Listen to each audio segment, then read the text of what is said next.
আপনি যার জন্য দোয়া করছেন তার সাথে আসলে কি ঘটে, চলুন এই ভিডিওটির মাধ্যমে আমরা তা জেনে নিই। যখন আপনি বারবার দোয়া করেও কোনো ফল পাচ্ছেন না, আপনার দোয়া কবুলের কোনো সাড়া নেই, যার অপেক্ষায় আছেন তাকে পাওয়ার আশা, তাহলে শুনুন।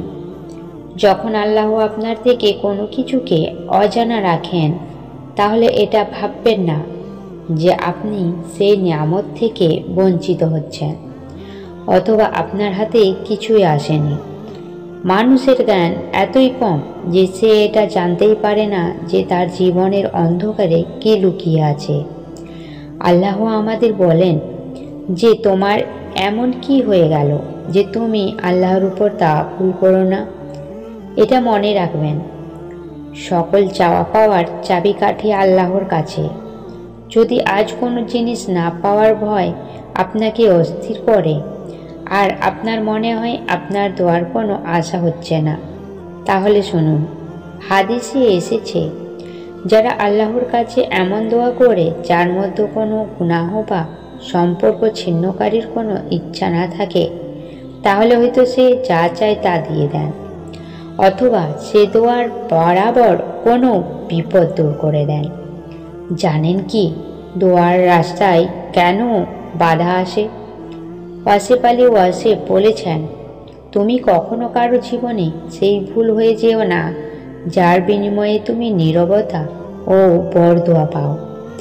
এই নীরবতাই তোমার কাজে বাধা সৃষ্টি করে।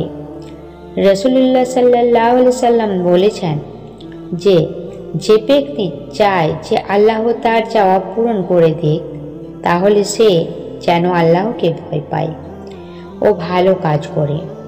কোনো একজন জিজ্ঞাসা করেছিল যে কিভাবে বুঝবো যে দোয়াগুলো আমি বারবার চাই তা কবুল হবে কিনা, তার ইশারা কি? তো শুনুন, যতটা তুমি আল্লাহর উপর রাজি হন ততটাই তিনি আপনার উপর রাজি হন। যদি আপনি মনের ভিতর অভিযোগ রেখে আপনার ভাগ্যকে প্রশ্ন করতে থাকেন, তাহলে আল্লাহ তার প্রতি এত নারাজ হন যে তার সব দোয়া কবুলে বাধা আসতে থাকে। জানেন কি আপনার উপর শয়তানের প্রথম আক্রমণ কি?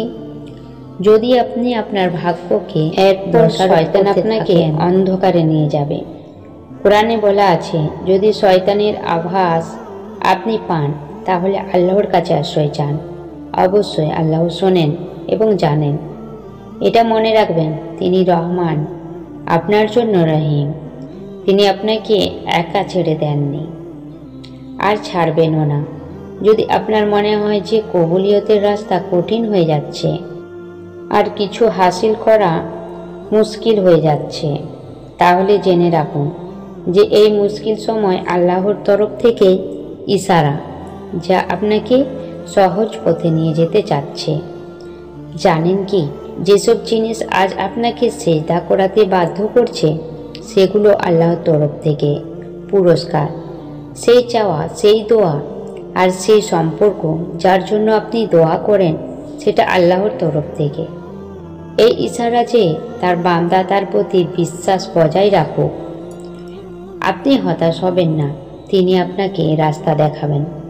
যদি আপনার দোয়া কবুলিয়তে বাধা আসছে আর আপনার কাছে সব অসম্ভব মনে হচ্ছে, তাহলে শুনুন, যখন আপনি আল্লাহর কাছে দোয়া চাইতে থাকেন, তখন আল্লাহ কোথাও না কোথাও কারো মনে আপনার খেয়াল দেন। তিনি নিজেই আপনার পথ সরল করে দেন আর আপনার মনে হয় আপনার দোয়া কবুল হচ্ছে না। মনে রাখবেন, আপনার এই মন আল্লাহর হাতে। তিনি এটাকে যেদিকে খুশি পরিচালিত করতে পারেন। এক হাদিসে এসেছে যে তুমি নিজেকে কখনো কোনো বরদোয়া দিও না, আর যখন যা চাও তা আপনাকে দেওয়া হয়। যদি খেয়াল করেন যে দোয়া কবুলের খাস আলামত কি, এটা হচ্ছে আপনার কষ্ট, আপনার অস্থিরতা শেষ করে দেয়। আপনি অভিযোগ করা ছেড়ে দেন, আপনি আল্লাহর শুকরিয়া আদায় করতে থাকেন। আপনি মানুষকে বাদ দিয়ে নিজের স্রষ্টার সামনে কাঁদতে শুরু করেন। অন্য কাউকে আপনার মনের কথা না বলে আল্লাহর কাছে জানাতে থাকেন।